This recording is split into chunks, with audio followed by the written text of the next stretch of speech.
예배의 시간이 되었습니다. 우리 함께 자리에서 일어나실까요? 우리 함께 찬양하며 나아가겠습니다. 선하신 목자, 복음성가 책에는 184번입니다.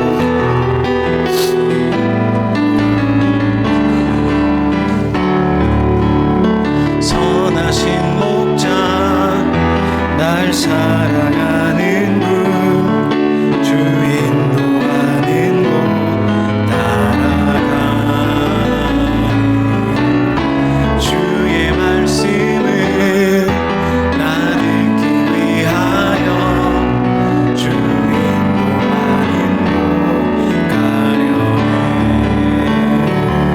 나를 푸른 초장과 쉴만한 물가로 내 선하신 목자 날 인도해. 험한 산과 골짜기로 내가 다닐지라도 내 선하신 목자 날 인도해. 다시 찬양할까요? 선하신 목자, 날 사랑하는 분, 주 인도하는 곳 따라가리. 주의 말씀을 나 듣기 위하여 주 인도하는 곳 가려네. 나를 푸른 초장과 쉴만한 물가로 내 선하신 목자 날 인도해. 험한 산과 골짜기로 내가 다닐지라도 내 선하신 목자 날 인도해. 나를 푸른 초장과 쉴만한 물가로 내 선하신 목자 날 인도해.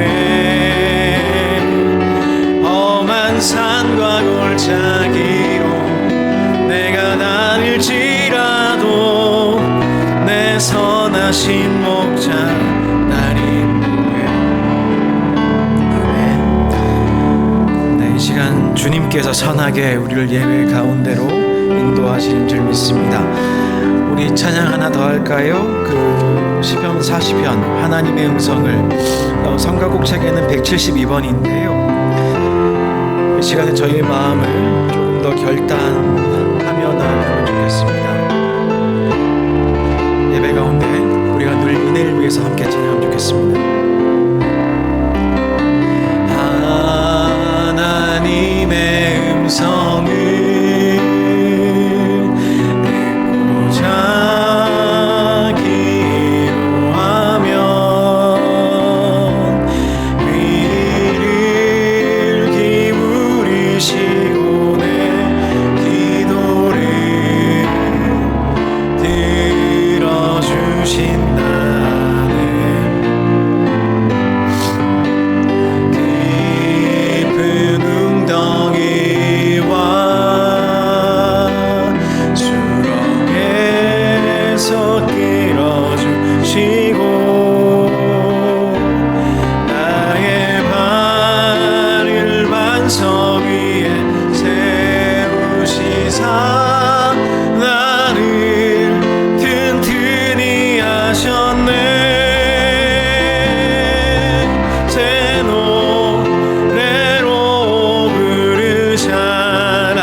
주를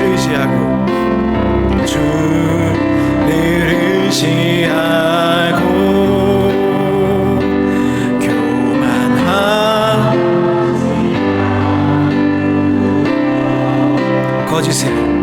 거짓에 치우치지 아니하면 복이 있으리라. 복이 있으리라.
기도하겠습니다. 새 노래로 여호와께 노래하라. 온 땅이여 여호와께 노래할지어다. 그의 영광을 백성들 가운데에, 그의 기이한 행적을 만민 가운데에 선포할지어다. 하나님, 이 시간 주의 이름을 송축하며 주님의 구원을 기뻐하며 예배의 자리로 나아왔습니다. 이 시간 우리로 하여금 주님께 찬양하게 하시고 간구하게 하시고 예배하게 하셔서 신령과 진정으로 주님과 교제하도록 역사하여 주옵소서. 이 시간 드리는 예배를 주님 기뻐 받아주시고 성령 충만하게 하시며 우리로 하여금 거듭나는 놀라운 은혜를 이 시간 예배를 통하여 누리도록 역사하여 주옵소서. 예수님의 이름으로 기도하옵나이다. 아멘. 찬송가 38장 함께 찬양하겠습니다.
교동문 45번 함께 교독하겠습니다.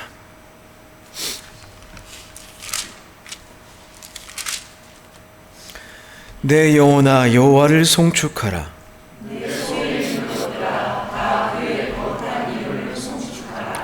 내 영혼아 여호와를 송축하며 그의 모든 은택을 잊지 말지어다.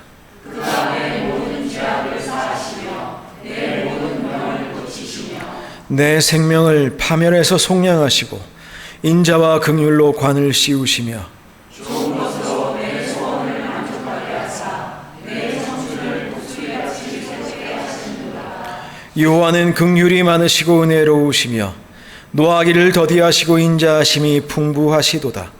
자주 경책하지 아니하시며 너를 영원히 굶지 아니하시리로다. 우리의 죄가를 따라 우리를 처벌하지는 아니하시며 우리의 죄악을 따라 우리에게 그대로 갚지는 아니하셨으니 이는 하늘이 땅에서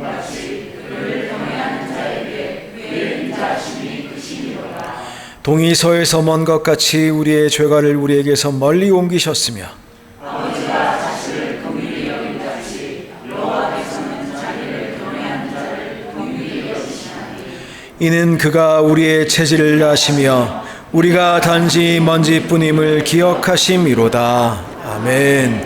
함께 사도신경으로 우리의 신앙을 고백하겠습니다. 나는 전능하신 아버지 하나님 천지의 창조주를 믿습니다. 나는 그의 유일하신 아들 우리 주 예수 그리스도를 믿습니다.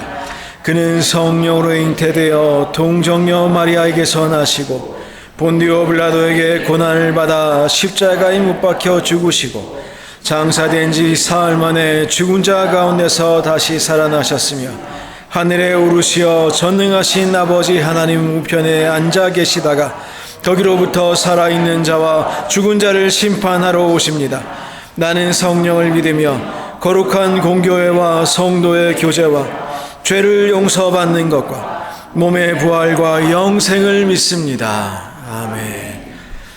모두 자리에 앉아 주십시오. 찬송가 384장 함께 찬양하겠습니다.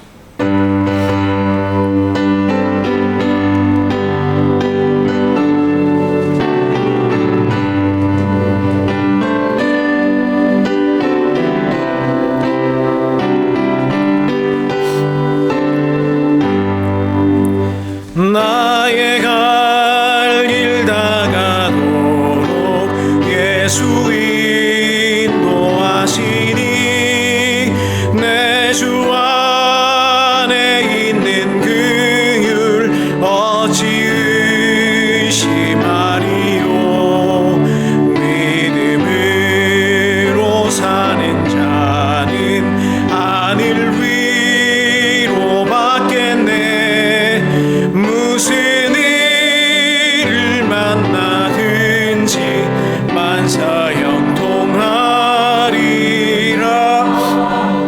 무슨 일을 만나든지 만사형통하리라. 나의 갈 길 다가도록 예수 인도하시니 어려운 일 당할 때도 족한 은혜 주시네.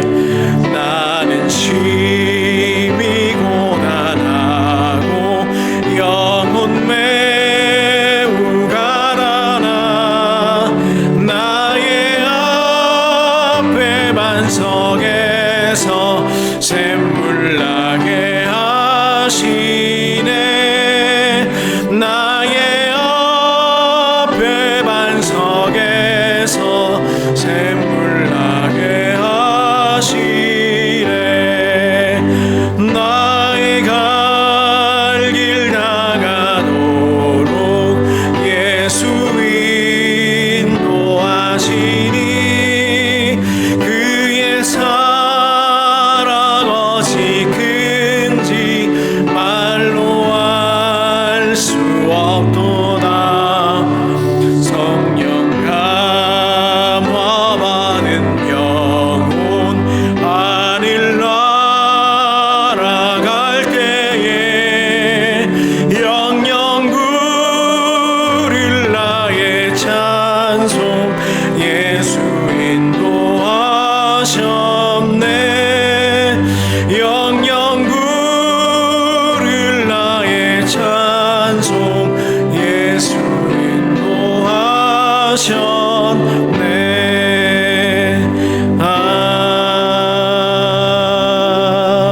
아멘. 이웅 장로님 기도 인도하여 주시겠습니다.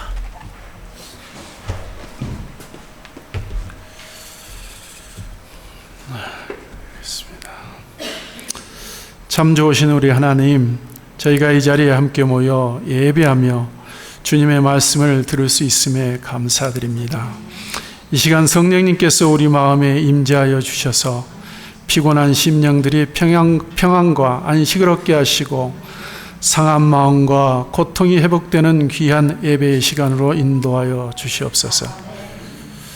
주님, 지난 한 주간도 세상 속에서 저희는 때때로 넘어지고 흔들렸지만 주님의 변함없는 사랑과 인도하심을 믿고 의지하며 살아왔음을 고백합니다.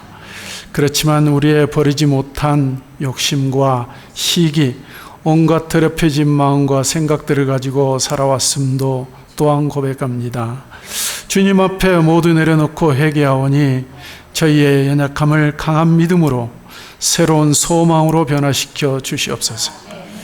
주님, 주님의 보혈로 저희들을 다시 깨끗하게 하시어 주님 앞에 온전한 모습으로 회복되게 하시고 주님의 말씀 위에 든든히 서가는 우리 아름다운 교회 공동체가 다 되게 인도하여 주시옵소서.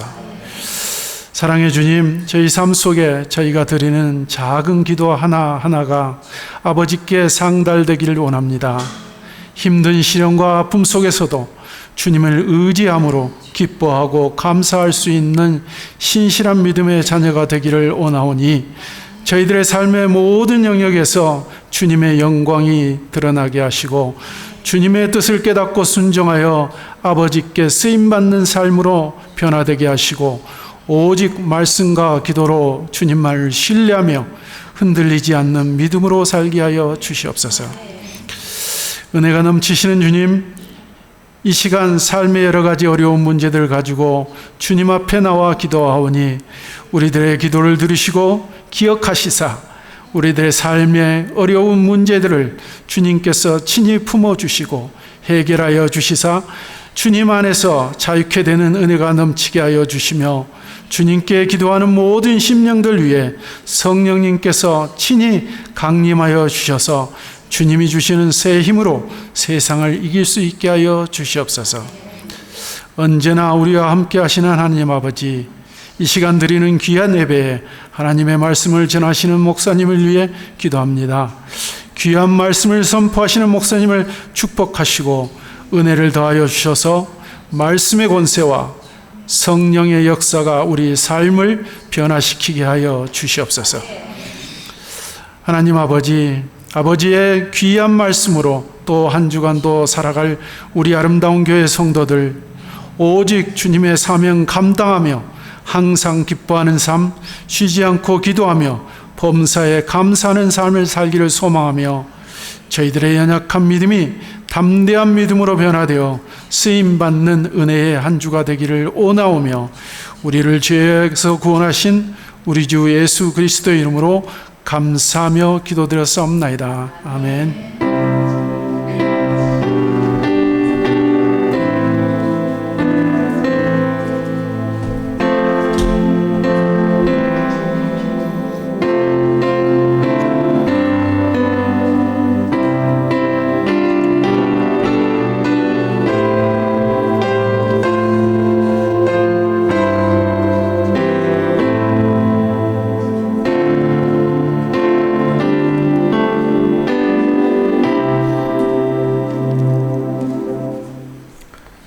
이 시간 함께 봉헌하겠습니다. 내게 있는 향유 옥합 1절 함께 부르시겠습니다.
항상 기뻐하고 범사에 감사하게 하소서.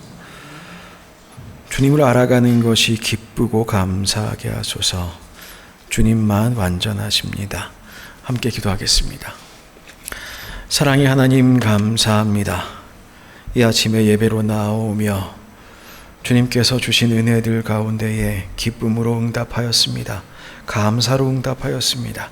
이 시간 예물 드립니다. 주님, 이 예물 기뻐 받아주시고 주님의 기쁘신 뜻과 선하신 뜻을 위하여 사용하여 주옵소서. 저희의 인생도 주님 손에 올려드립니다. 저희의 일상과 저희의 일터와 저희의 자녀들도 다 주님께 맡깁니다. 주님께서 받으시고 역사하셔서 선하게 이루어 주옵소서.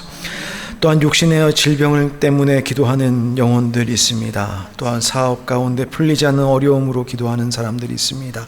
아버지 하나님, 모든 성도들의 기도에 응답하시는 줄 믿습니다.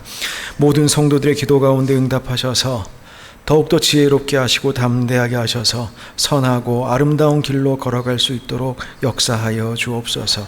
회복이 있게 하시고 오히려 은혜가 넘치게 하시고 더욱더 주님의 나라가 풍성히 열매 맺도록 역사하여 주옵소서. 예수님의 이름으로 기도하옵나이다. 아멘. 네, 교회 소식 전하도록 하겠습니다. 아름다운 교회에 오신 여러분들 주님의 이름으로 환영합니다.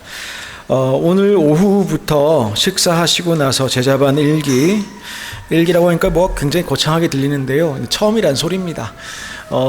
시작하도록 하겠습니다. 해서 저희들 한 6개월 동안 제자반을 한번 진행해 보도록 하겠습니다.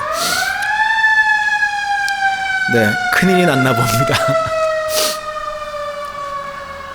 네, 그리고 사실 드려야 될 말씀이기도 한데, 네, 오늘 뭐 누가 아픈가 봅니다. 큰일이 아니었으면 좋겠네요. 처음 교회 부임할 때부터 생각을 했던 것인데요. 근데 이제 그럴 때 이제 여러분들이 말씀들을 하십니다. 이제 좀 목회 경험 많으신 분들이나 어떤 장로님들이나 이제 그런 분들께서 이제 그렇게 충고들을 하시죠. 이제 새로 교회에 부임하면 자기 사람들을 만들어야 된다. 딱 뭉쳐가지고 자기 사람 가지고 목회하는 거야. 이제 그렇게 말씀들을 하셨어요.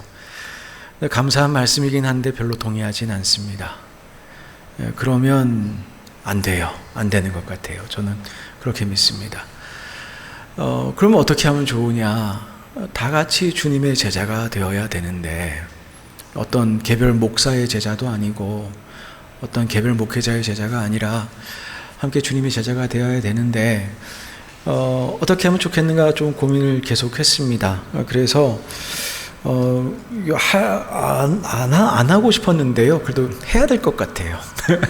그래서 해야 될 것 같아서 우리가 함께 말씀 안에서 교제하고 예수님 더 잘 바라볼 수 있도록 그렇게 훈련하기 위함이니, 특히 항존직 분들께서는 빠짐없이 다 참여하시면 되겠습니다. 오늘 오후부터 시작합니다. 잊지 마시고 꼭 다 참여하시면 되겠습니다. 그리고 나면 2부 예배 후에, 제자반 후에, 식사 후에 운영위원회 있습니다. 함께 또 운영위원회 맡으신 분들은 같이 회의하도록 하겠습니다. 요것도 조금 제가 생각을 바꿉니다.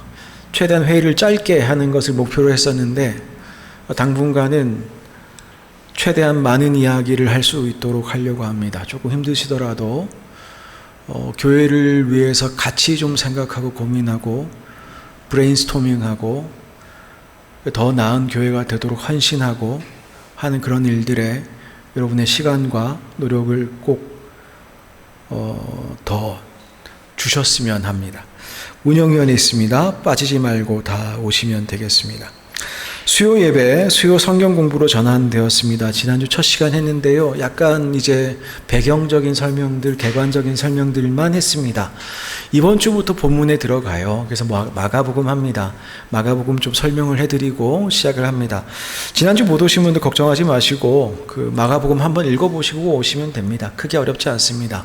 지난주에 숙제가 나갔는데요. 처음 오시는 분들은 그거 제가 체크 안 합니다. 걱정하지 마시고 오시면 되겠습니다. 그리고 들어오시다가 헌금 그 봉투에 있는 곳에 이렇게 생긴 폴더 보신 분들 계실 겁니다. 혹시 못 보신 분들 계실 거고, 이미 수요일과 토요일이나 또 일부 예배 오셔서 받아가신 분들이 있겠는데 그 손으로 말씀 읽기 이렇게 돼 있고 Enjoying deeper conversation with God, 하나님과 더 깊은 대화를 즐기세요. 뭐 이렇게 돼 있습니다. 통독 노트입니다. 그래서 안에 다 통독하실 수 있도록 노트를 다 만들어서 끼워 드렸습니다. 가시면서 안 받으신 분들 하나씩 받아가셔서 오늘부터 신약 써 내려가시면 됩니다. 수요일부터 시작하신 분들 그냥 쓰시면 되고요. 연말까지 쓰겠습니다. 어디까지 써야 되냐? 한번 신약 되시는 분들은 끝까지 한번 써보시고 되는 대로 쓰시면 되겠습니다. 어디가 진도다 그런 것보다 우리가 말씀 읽기 너무너무 중요한데 쓰다 보면 그 읽기가 손으로 읽다 보면 더 깊어지기 마련입니다. 더 감동이 깊어지기 마련입니다. 제가 계속 숙제만 드리는 것도 굉장히 죄송한데 좋습니다. 좋아서 하자는 겁니다. 힘드신 줄도 알고 어려운 줄도 압니다. 이거 다 받아가셔도 다 모든 분들이 안 하실 줄도 압니다. 그러나 도전하셨으면 좋겠습니다. 하다 보면 점점 더 좋아집니다. 반드시 꼭 한 번씩 해보시면 좋겠습니다. 연말에 지난번에는 검사를 안 해서 아쉬워하시는 분들이 많아서 연말에 검사 한번 합니다. 이러니까 좀 흥미가 돋지요. 예. 검사라고 하는 것이 아니라 내시면 그걸 보고 저희들이 그 시상을 하려고 그럽니다. 예쁘게 쓰신 분들은 뭐 예쁜 이상, 뭐 잘 꾸미신 분들은 꾸밈 이상, 많이 쓰신 분들은 뭐 열심히 이상, 뭐 아무튼 내신 대로 거기에 맞게 시상을 하려고 합니다. 여러분들의 수고가 뭐 하늘에서도 분명히 상급이 있겠습니다만은 교회에서도 연말에 있습니다. 꼭 수고해 보시고 그것을 통해서 여러분들의 신앙생활이 더욱더 단단해져 갈 수 있도록 헌신하시면 좋겠습니다. 그 외의 내용들은 주보를 참조하여 주십시오. 오늘 주신 하나님의 말씀 함께 살펴보겠습니다. 데살로니가 전서 5장 16절로부터 18절까지의 말씀입니다.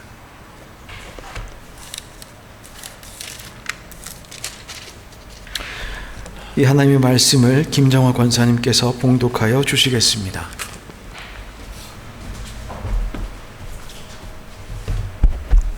이 시간 우리에게 주신 하나님 말씀을 봉독하도록 하겠습니다. 항상 기뻐하라, 쉬지 말고 기도하라, 범사에 감사하라. 이것이 그리스도 예수 안에서 너희를 향하신 하나님의 뜻이니라. 아멘.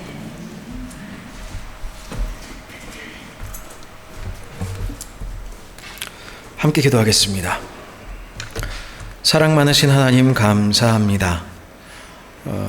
이 시간에 저희들 함께 모여서 예배하게 하심을 참으로 기쁨으로 주님께 영광 돌립니다. 이 시간 말씀 가운데 주님의 영광을 우리에게 비춰 주옵소서. 예수님의 이름으로 기도하옵나이다. 아멘. 네, 한 주간 평안하셨습니까?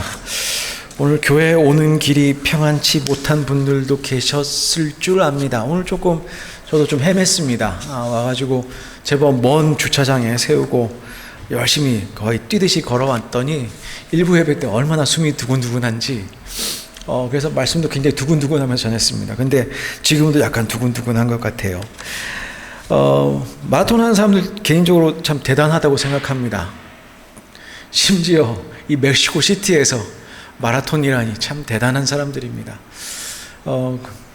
우리의 경주를 계속 이어가는 것도 저희들도 어떻게 보면 저희 신앙의 마라톤을 해가고 있지요. 그렇게 생각하면 여러분들도 참 대단하신 분들입니다. 대단하신 분들인데 그 뛰어가는 모습들이 조금 더 아름다웠으면 좋겠습니다. 물론 마라톤이 그렇게 막 아름답지 않죠. 힘들고 땀나고 어떤 분들은 이렇게 막 실수도 하시고 그렇게 갑니다. 근데 그 열심을 내는 모습이 굉장히 아름답지요.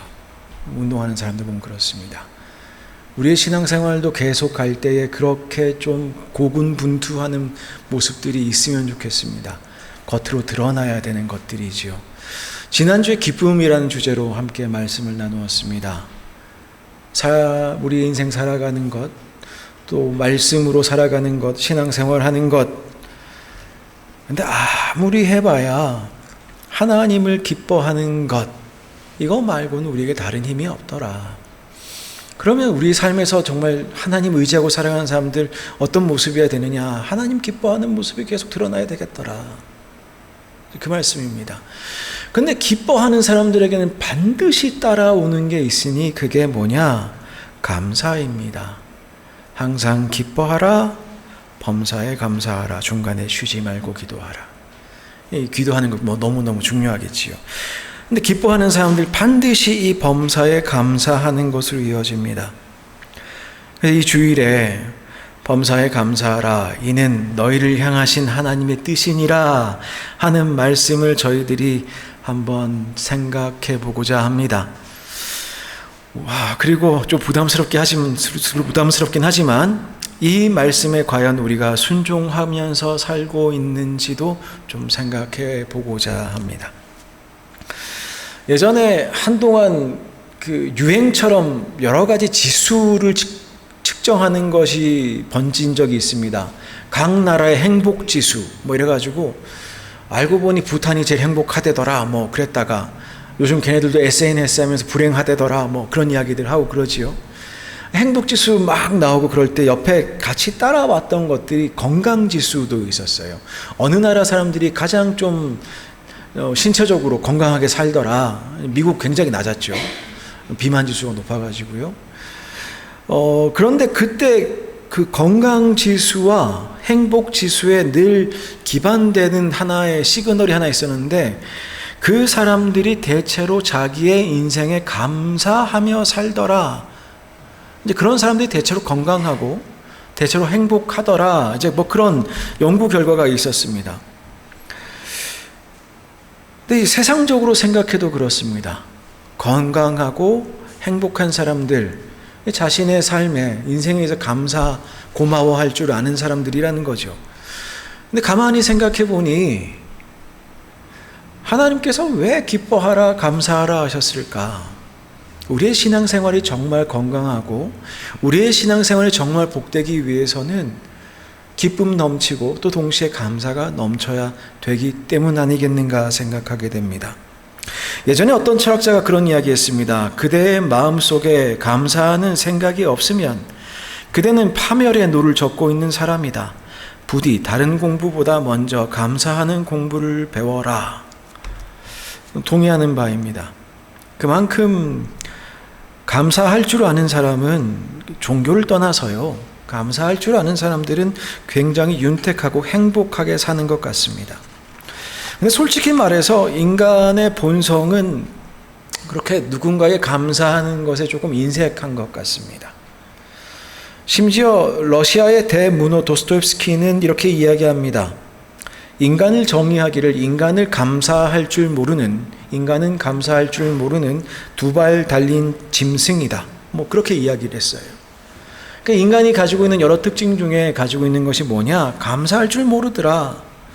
근데 하나님께서 말씀을 통해서 말씀하시기를 말세가 가까워질수록 사람들의 마음에 감사가 없어진다고 했습니다.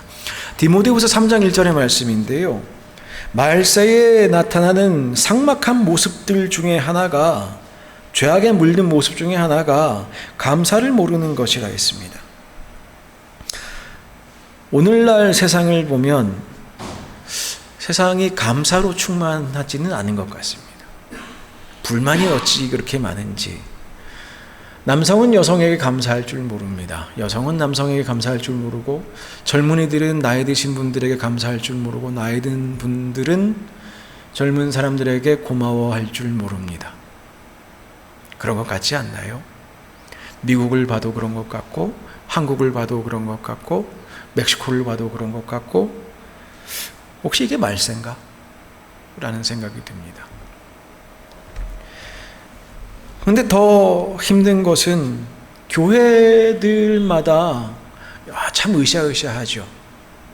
참 훌륭한 교회 많죠. 근데 교회들마다 가만히 이렇게 들여다보면 감사가 있는가라는 생각이 듭니다.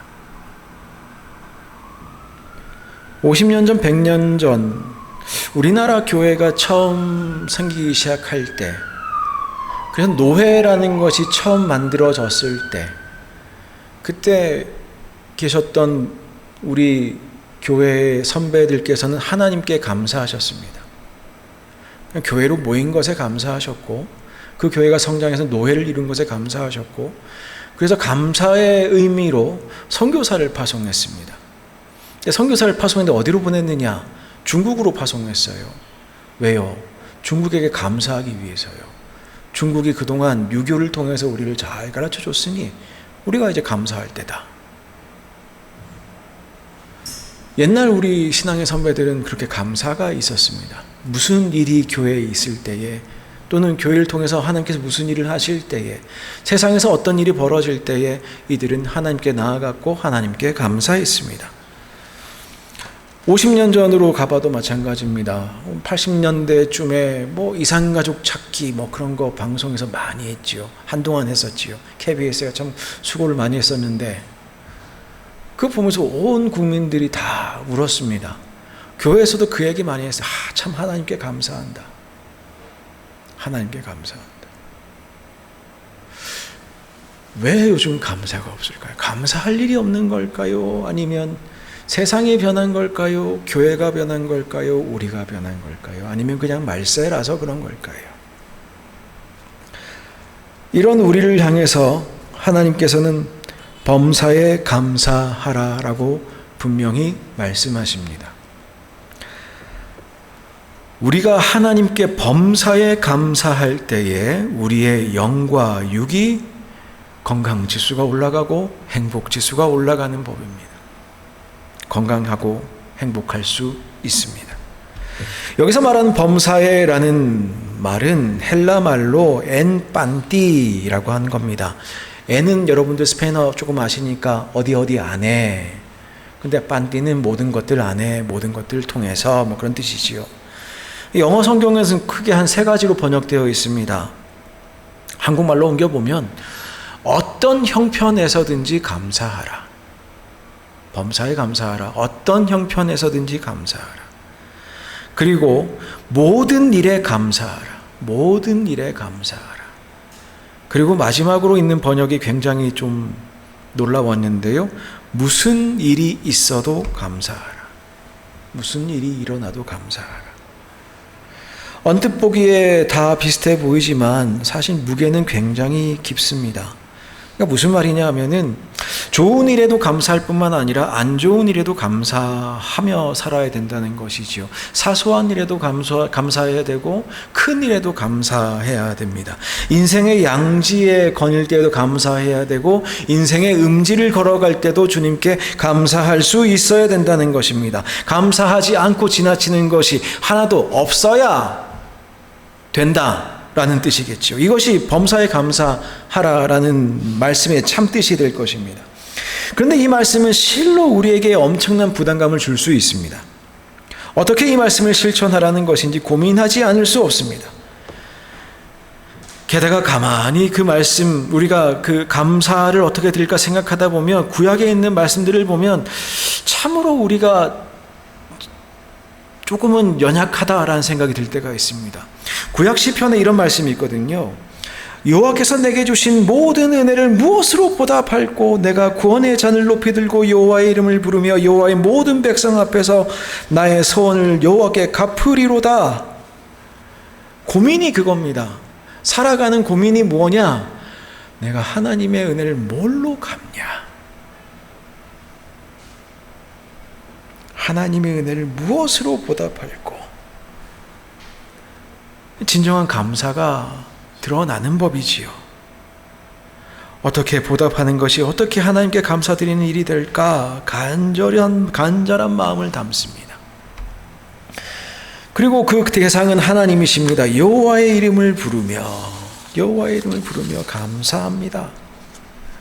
그래서 하나님 이름 부르면서 하나님 감사합니다 하고 그 앞에 경배하는 것, 그게 감사합니다.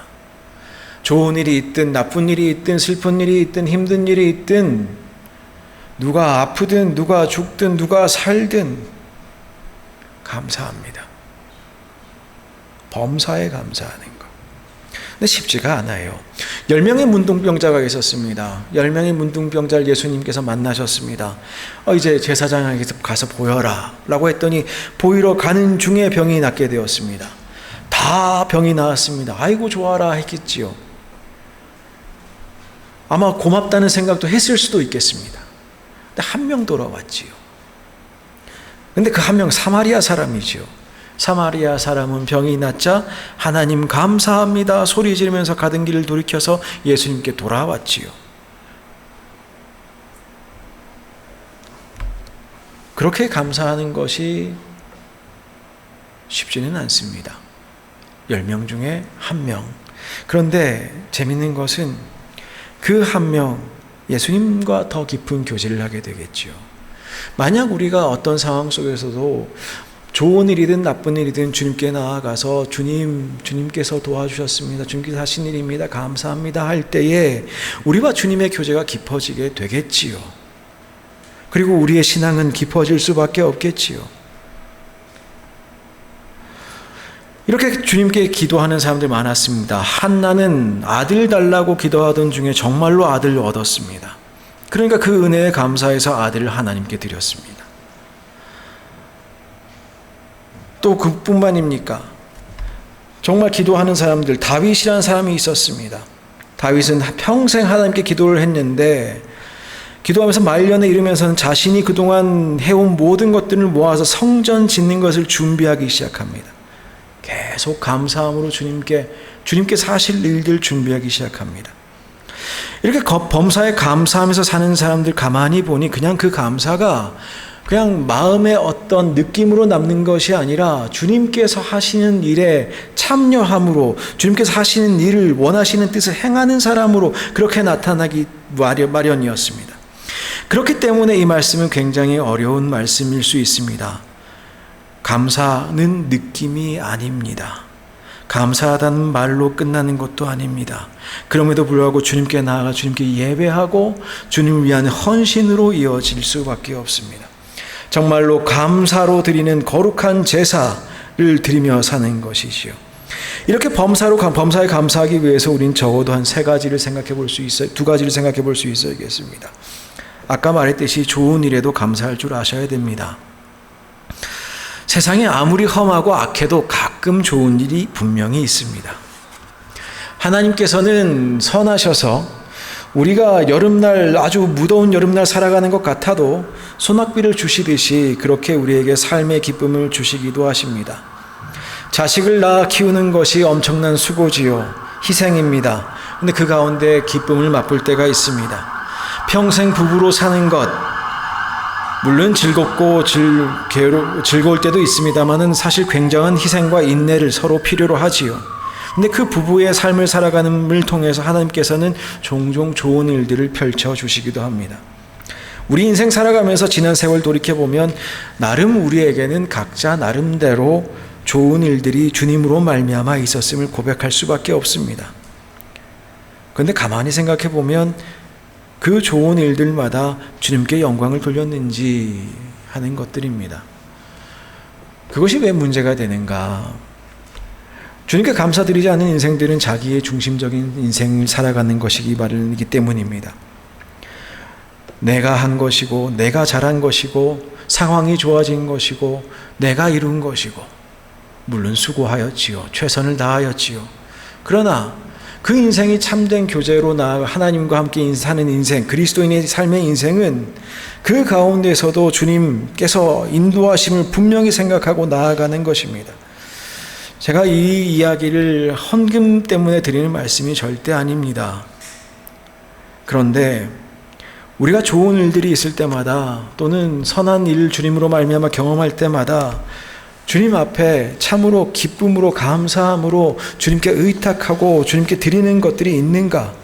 또한 주님과 동행함에 있어서 주님께 다시 돌아와서 그 앞에 엎드려서 주님께서 하신 일입니다. 주님께서 구원하셨습니다. 주님께서 이루신 것입니다. 라고 마땅히 드려야 될 영광을 드리고 있는가? 감사해야 될 일들을 감사 없이 넘어갈 때가 참 많습니다. 사실 저희들이 회개해야 될 일이지요. 근데 문제는 오늘 본문을 가만히 생각해 보면 좋은 일 때문에 이 이야기 했을 것 같지가 않다는 것입니다. 나쁜 일에도 감사하실 수 있어야 됩니다. 범사에 감사하라 이는 너희를 향하신 하나님의 뜻이다. 하나님의 뜻이라니 얼마나 무거운 말입니까? 이 말씀은 1차적으로 데살로니가 교인들에게 주신 말씀이지요. 이 편지 왜 썼습니까? 핍박당하고 있는 교회에 예수님 곧 오시니까 신앙생활 열심히 하세요 권면하는 편지입니다. 예수님 곧 오시니 조금 더 견디고 끝까지 우리 신앙생활 잘해봅시다. 줄여보면 그런 뜻입니다. 지금 엄청난 핍박을 받고 있는 상황입니다. 데살로니가 3장 4절에 보시면 우리가 너희와 함께 있을 때에 장차 받을 환난을 너희에게 말하였더니 과연 그렇게 된 것을 너희가 안다. 그렇게 써놨습니다. 무슨 말입니까? 이제 예수님 믿게 되면 핍박 받게 될 것이다. 그런데 지금 상황이 핍박받고 있는 상황이라는 것이지요. 막상 예수님 믿고 나니 엄청난 환난과 핍박이 그들에게 다 덮쳤습니다. 예수님 믿기 전에도 물론 어려움이 있었겠지요. 그런데 그 핍박, 그 어려움 이야기하는 것이 아닙니다. 예수님 믿기 때문에 당할 수밖에 없는 핍박과 고난. 그러면 오늘날 우리에게 적용하자면 무슨 말이 되겠습니까? 믿음을 지키기 위해서 포기해야 되는 것들. 그때 감사하실 수 있어야 된다는 겁니다. 성도로 살아가기 위해서 내려놓아야 될 것들. 내 생각과 다르고 내가 이전에 계획했던 것과 다르고 내 마음속에서 욕심이 움틀움틀거려서 내가 가지고 싶은 것들 그것도 내려놓고 예수님 믿기 때문에 하지 못할 것들. 중국의 공산주의 때문에 교회가 핍박당한 지 제법 오래됐습니다. 한 30년 가까이 된 것 같아요. 90년대 중반부터 이른바 지하교회들이 막 융성하기 시작하면서 핍박이 시작됐는데 이제는 아주 노골적이죠. 한 2000년 초반에 2002년쯤에 그 중국 목사님 중에 공생리양이라는 분이 계십니다. 근데 아마 잘 모르실 거예요. 근데 이분이 굉장히 젊은 나이였었는데 근데 지하 교회들이 이분을 통해서 뭐 한 5만 명, 6만 명 이렇게 성장하기 시작했어요. 그러니까 지하 교회니까 평소에 안 보이는데 이분이 어디가 집회를 하면 5만 명, 6만 명이 모이는 겁니다. 결국 잡혀 들어갔지요. 잡혀 들어가서 계속 고문당하고 핍박당하고 젊은 목사인데 그러다가 2006년에 19년형을 받았습니다. 올해 출소했어요. 근데 이미 2009년부터인가 코마 상태에 왔다 갔다 합니다. 고문 때문에요. 지속적인 고문 때문에요. 우리가 그걸 어떻게 하느냐? 2004년, 5년, 6년에 계속 보고서가 올라옵니다. 그러니까 암네스티가 하는 게 그 인권 보고서들이죠. 잔악한 케이스 중에 하나로 올라오기 시작했습니다. 공 목사님의 케이스가요. 그리고 나서 영국 의회에 상정되기도 했습니다. 미국 의회에 상정되기도 했습니다. 뭐 그런데 소용이 없어요. 사형이었던 게 그나마 이제 19년형이 된 것인데 그래서 12년인가에 그 딸이 시진핑 주석에게 편지를 썼습니다. 치료라도 받게 해주십시오. 그래서 그 다음부터 소식이 없었습니다. 그래서 다 어떻게 됐겠구나 이제 그런 생각을 했는데 올해 4월에 출소를 하셨답니다. 근데 어떻게 됐는지 몰라요. 의식은 있는지 혹은 살아는 있는지 모릅니다. 출소했다. 기록 한 줄 찾았습니다. 하루 종일 찾았는데 그거 한 줄 찾았습니다.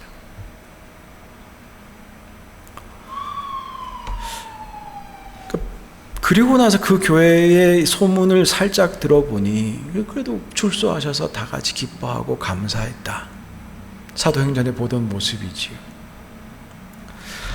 그러니까 핍박이라는 것은 예수 한 번 바로 믿어보려고 모든 것을 포기하는 것을 말합니다. 여러분들이 받으셔야 될 핍박이 있습니다. 예수님 믿기 때문에 포기하셔야 되는 것들 때문에 내 생각과 세상이 원하는 것과 다른 길을 가야 되기 때문에 고통스러워지는 순간들이 있습니다. 그런데 그런 형편에 있는 데살로니가 교인들에게 주님은 뭐라고 말씀하시느냐? 범사에 감사하라라고 말씀하시는 것입니다. 이 말은 핍박받는 것도 감사하고 매 맞는 것도 감사하고 가족들이 끌려가서 죽는 것도 감사하고 이리저리 쫓겨다니는 것도 감사하고 굶는 것도 감사하라는 것입니다. 아무리 우리가 나쁜 일을 많이 당하고 마음에 원치 않는 일 경험한다고 해도 그렇지는 않지요. 만약 하나님께서 핍박받는 데살로니가 교인들에게 범사에 감사하라고 말씀하셨다면 오늘 우리에게 하나님은 뭐라고 말씀하실까요? 오늘 하나님은 우리에게 뭐라고 말씀하시겠습니까? 언짢은 일에도 손해보는 일에도 내 몸이 좀 힘들어도 사랑하는 이가 일찍 죽는 것을 봐도 주님 감사합니다 하고 살라는 뜻 아니겠습니까? 무슨 일에도 어떤 형편에도 감사하며 주님께 영광 돌리며 살라는 것 아니겠습니까? 당연한 것처럼 받아들인 일들이 있죠. 다 주님께서 하신 일들입니다. 쉽게 이루어진 일들이 있죠. 내 능력으로 한 것 아닙니다. 오늘 현대 문명은 무엇이든지 당연하게 여기도록 부채질합니다. 하나님 손에서 왔다는 빚진 감정도 가지지 못하도록 합니다. 1세기 전만 해도 사람들에게 하나님께서 주셨다. 내가 이방인들에게나 유대인들에게 다 빚진 사람이다. 바울은 그렇게 고백했습니다. 그런데 우리는 더 이상 빚진 것이 없습니다. 과학이 발달하고 모든 것이 풍족해지고 이제는 빚진 감정 대신 권리의식만 누리길 원합니다. 권리도 중요하지요. 근데 하나님께 감사하는 것, 우리가 잘나고 능력이 있어서 감사하는 것이 아니지 않습니까? 어거스틴은 그렇게 말했습니다. 그리스도인들에게는 머리부터 발끝까지 할렐루야다. 이게 무슨 코미디언이 한 얘기가 아니고요. 어거스틴이 그렇게 말했습니다. 우리 머리부터 발끝까지 다 주님 주셨기 때문에 하나같이 다 주님께 감사할 것뿐이라는 것이지요. 가끔 외모에 대한 저희가 자기 혐오에 빠질 때가 있죠. 머리가 빠지면서 굉장히 고민이 있었습니다. 그게 군대 갔다 와서 24살 때부터 머리가 빠지기 시작했는데요. 그 참 대단하더라고요. 마음이 어려웠습니다. 근데 이렇게 시원하게 밀고 나니 얼마나 마음이 편한지요.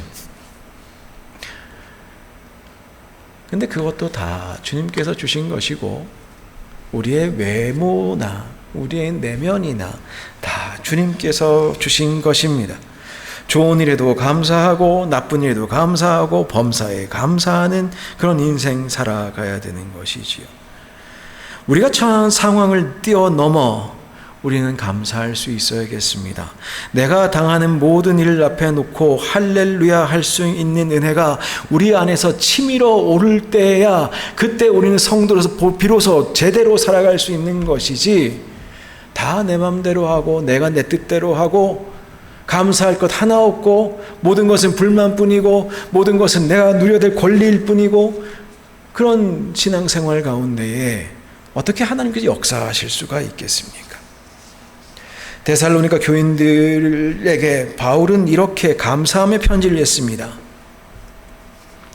너희가 어떻게 우상을 버리고 하나님께로 돌아와서 사시고 참되신 하나님을 섬기며 또 죽은 자들 가운데서 다시 살리신 그의 아들이 하늘로부터 강림하심을 기다린다 말하니 내가 감사하다.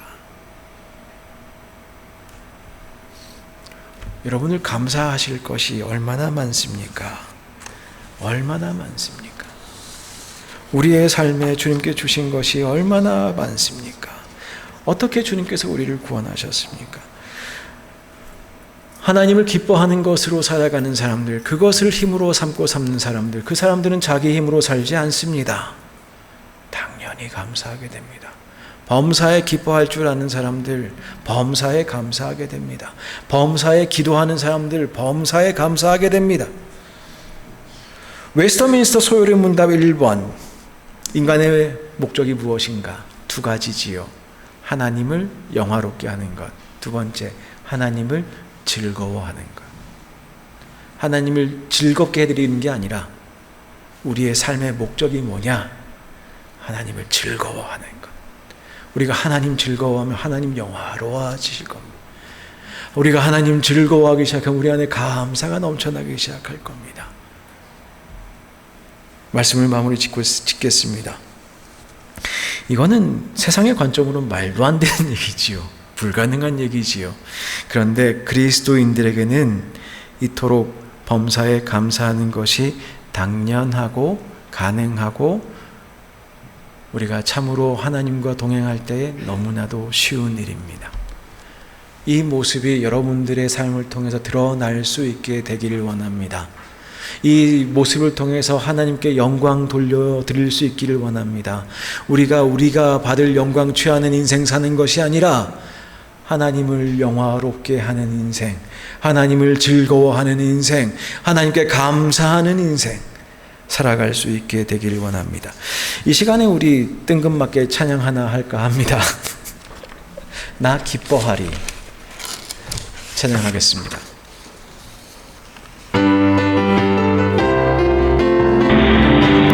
가사를 한번 천천히 묵상해 보시죠.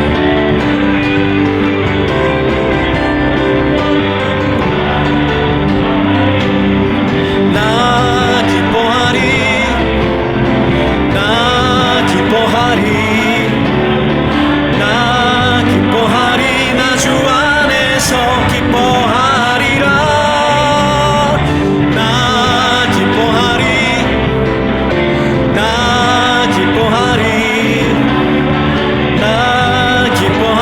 나 주 안에서 기뻐하리라 원수가 나를 무너뜨리려고 내 마음에 속삭였네 내 영이 깨어 넘어지지 않고 나의 믿음의 고백이 원수를 붕내 나 기뻐하리 나 기뻐하리 나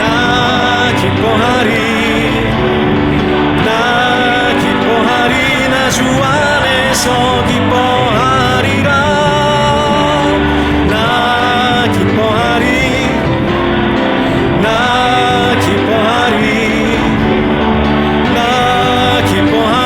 나 주 안에서 기뻐하리라 환경의 지배를 받지 않고 내 팔의 힘과 목소리 느끼는 감정과 상관없이 내 마음 기뻐하기로 결심을 했네 나 기뻐하리 나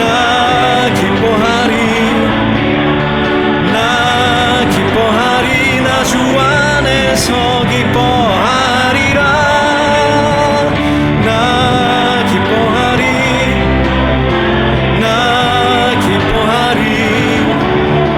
나 기뻐하리 나 주 안에서 기뻐하리라 가사가 어떠셨나요? 우리 좀 결단하면 어떨까요? 좀 기쁘게 삽시다. 감사하며 삽시다. 이 가사에 제가 정말 무릎을 탁 쳤던 게 있는데 느끼는 감정과 상관없이 기쁨은 감정이 아닌가요? 기쁠 수 있습니다. 우리에게 슬픔이 몰려올 때, 좌절감이 몰려올 때 기뻐할 수 있습니다. 결심하십시다. 주님만 바라보고 사십시다. 주님을 기뻐하는 힘으로 사십시다. 그러면 기쁨도 넘치고 감사도 넘치고 늘 주님께 돌아가는 인생 살게 되고 주님과 교제한 그 교제가 깊어지고 참으로 복된 신앙생활 할 수 있을 겁니다. 결단하십시다. 그렇게 사십시다. 기도하겠습니다. 하나님 감사합니다. 오늘 저희들이 주님 앞에 다시 한번 결단합니다. 주님, 주님만 기뻐하며 주님을 감사하며 그렇게 살겠습니다. 주님, 우리를 향하신 주님의 사랑을 다시 한번 저희가 인정하게 하시고 다시 한번 바라보게 하시고 주님의 구원의 은혜를 충만하게 하셔서 그 은혜에 취하여 살게 하여 주옵소서. 그래서 우리가 정말 주님의 영광이 얼마나 아름다우신가 날마다 바라보며 흥분하며 살게 하여 주옵소서. 예수님의 이름으로 기도하옵나이다. 아멘. 이 시간에 우리 결단의 찬양 함께 일어서서 드리겠습니다.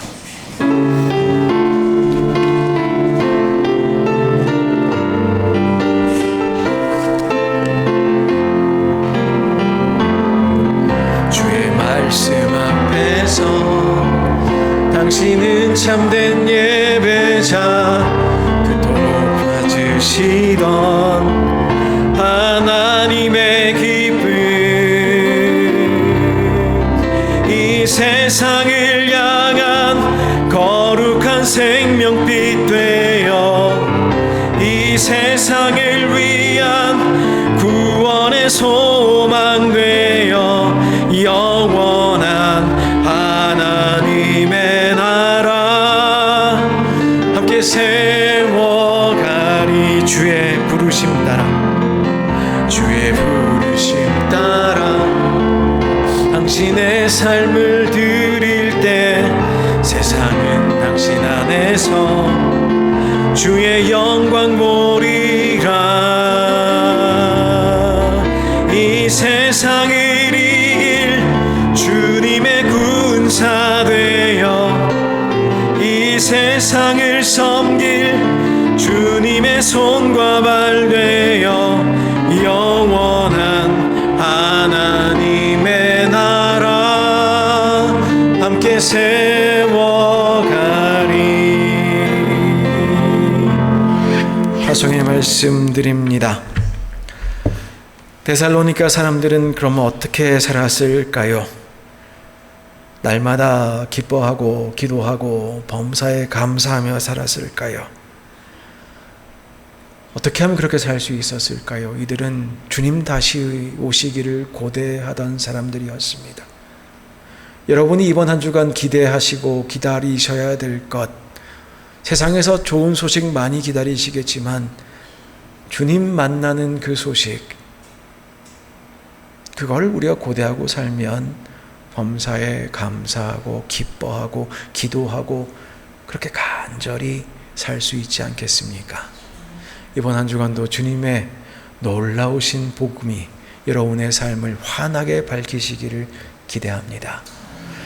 이제는 우리 주 예수 그리스도의 은혜와 하나님 아버지의 크신 사랑과 성령님의 친밀하신 교제가 이번 한 주간도 하나님 나라의 영광 눈앞에 그려보며 현재의 고난 아무리 크다 할지라도 그 나라에서 누릴 영광 기대하고 주님만 바라보며 주님께 감사하며 살아가는 그렇게 살기로 다짐하는 모든 성도들 위해 그리고 그들의 가정과 일터와 자녀들 위해 이 땅 멕시코와 우리의 조국 대한민국 위해 이제부터 영원히 함께 계시옵기를 간절히 축원하옵나이다.